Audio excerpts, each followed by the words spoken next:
నా పేరు మైల భాస్కర్. మాది కల్లెపల్లి గ్రామం, బెజ్జంకి మండలం, సిద్దిపేట జిల్లా.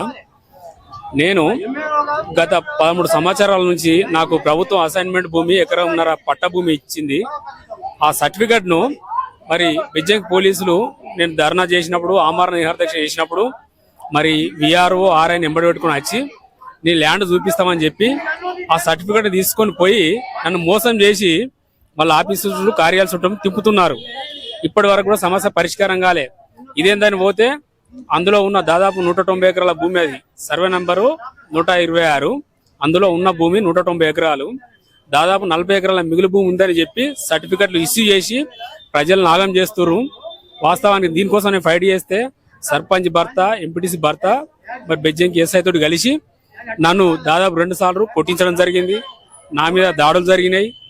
ఈ గత 12 సంవత్సరాల నుంచి అనేకమైన ఇబ్బందులకు గురి చేస్తున్నారు. వీళ్ళు వాళ్ళ దగ్గర డబ్బులు వసూలు చేసుకొని నన్ను కుల బహిష్కరణ చేసిర్రు, అన్ని విధాలుగా నష్టం చేసిర్రు. మా పిల్లలను బెదిరించిర్రు. నా పిల్లలు కూడా భయపడుతున్నారు. ప్రతిసారి పోలీసులు వస్తారు, డాడీ తీసుకుపోతారని వాళ్ళు భయపడుతున్నారు. జ్వరాలు వస్తున్నాయి. నా ఇబ్బందులు, నా బాధలు చెప్పుకోవడానికి నేను ఎస్ఐ గారికి దరఖాస్తులు ఇచ్చినాయి, సిపి గారికి ఇచ్చిన, సిద్దిపేట సిపి గారికి 10 సార్లు ఇచ్చినాయి, ఇక్కడ డీజీపీ కూడా హైదరాబాద్ లో దాదాపు 6 సార్లు ఇచ్చినాయి. అయినా ఇంతవరకు ఒక్కసారి కూడా స్పందన లేదు. అదే వాళ్ళు ఒక్క పిటిషన్ ఇస్తే అట్టిగా వాళ్ళు ఫోన్ చేసినా కూడా స్పందిస్తున్నారు. ఇండలా కురికొచ్చి మమ్మల్ని పట్టుకపోయి కొడుతురు, హింసిస్తున్నారు, బాధిస్తున్నారు.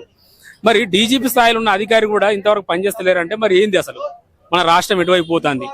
మరి ఈనాడు మేము ఈ స్వేచ్ఛను, ఈ హక్కును కల్పించిన మరి మన నాయకుడు, మరి ముఖ్యమంత్రి గారు, గౌరవనీయులైన ముఖ్యమంత్రి రేవంత్ రెడ్డి గారు ఈ స్వేచ్ఛను మాకు ఇచ్చిర్రు.